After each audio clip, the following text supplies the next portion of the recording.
All right, Phil, here's some questions.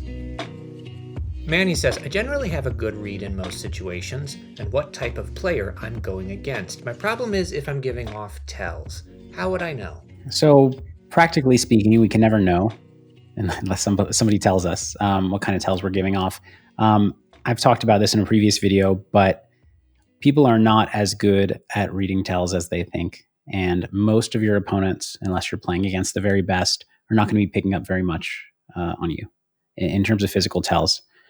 That said, if they do, it's going to be really hard to know. And the way that you can potentially tell is if you spot them, making a super loose call down that they would never make unless they had a reason to believe that you were bluffing, or seeing them, start, three betting you a bunch when you've had weak hands.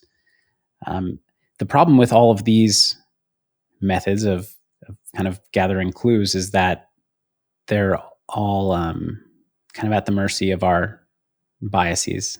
And it's going to feel like, oh, the last two times I opened with a kind of weak hand, he three bet.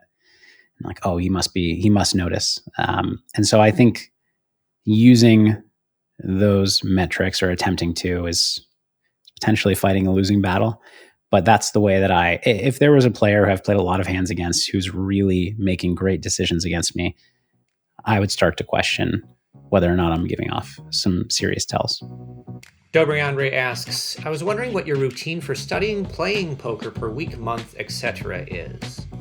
So I'm not going to have a great answer to this because I also run two businesses, and I go through periods where I don't play or study whatsoever for months at a time. When I was playing my challenges in 2020, I was probably only spending 3 to 4 hours a week on work, and the rest on poker. So that was maybe 20 hours of poker playing a week, maybe 25, and then studying for somewhere between 10 and 25, maybe 10 and 30. It kind of depends if you include, hanging out on the couch while my son watches TV and I'm studying on my phone kind of half the time. So for me personally, I find that I struggle to study when I'm not playing because I just don't have the excitement and motivation. So in periods like right now, as I'm recording this video, I haven't been playing any poker, and I haven't been playing for a long time. And going to study doesn't work well for me. I don't retain it as well. I don't have the motivation. I don't have fun doing it.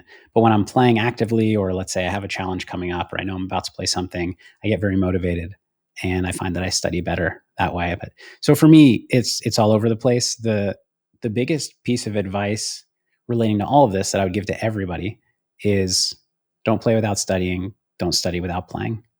You're just not going to absorb the concepts studying and never playing. And you can play without studying if you want to play for fun, but you're not going to make nearly as much progress as you would if you were doing both in tandem. And finally, Road Hockey wants to know if you have a slide in your new house. My son has a small slide in my new house, but no, I don't have the 2-story slide that I once did, and I'm a little sad about it.